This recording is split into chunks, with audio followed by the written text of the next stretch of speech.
are so grateful for Prince Charles because it would never have been highlighted. We would have been yet another group of residents against yet another council fighting a local battle. The latest row over what's right for London involves controversial plans for this site, the former Chelsea Barracks.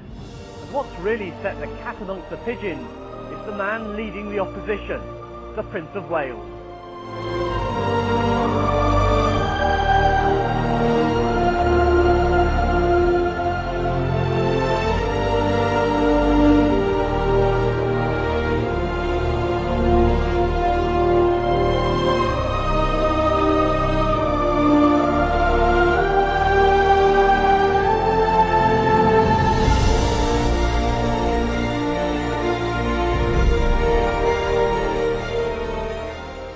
Lord Rogers, one of Britain's leading architects, has accused Prince Charles of living in the past after the Prince succeeded in his campaign to block the building of a modern luxury development on the site of London's Chelsea Barracks.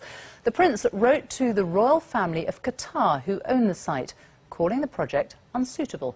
Our royal correspondent Peter Hunt reports. The power of a prince is tonight once more on display.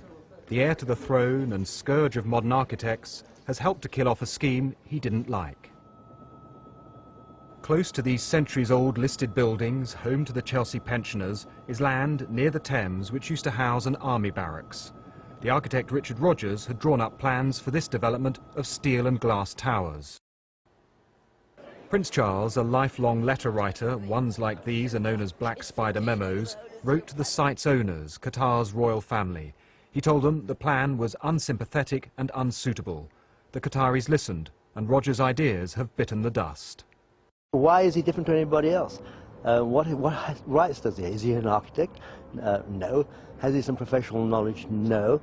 Does he have a passion? Fine, he can join the rest of the people who have a passion, but as I've said, 2,000 people think differently to him. I think the Prince of Wales is very qualified to get involved. In fact, one could argue that he's better educated than a lot of architects who go through the system of architectural education in this country, and he is, by the nature of the criticism, it sounds as though he's very well informed about what the problems are with this scheme. It's back to the drawing board at the Chelsea Barracks. A new design to replace the rubble has to be found. It's likely to embrace a mixture of architectural styles. In architecture, Charles is a controversial, some would say divisive figure. His critics portray him as an unelected, meddlesome prince who has too much power. His supporters insist he has a vital role to play, giving a voice to those who otherwise wouldn't be heard. Peter Hunt, BBC News, Clarence.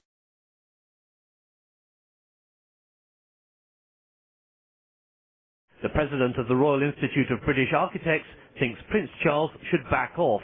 I believe that he's wrong to back or oppose a single scheme, and for the simple reason that the way our constitution and our political arrangements are configured, it doesn't actually make room for a very, very powerful personality to come in from left field. You know, how many schemes are you going to be involved in? You know, and why pick on one or rather than another one? Of the ordinary citizen against the elite of modern architects.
Group of architects who are at the height of their fame and are doing very large, very showy public buildings, and he perceives them to be arrogant and not listening to those needs that he's articulating.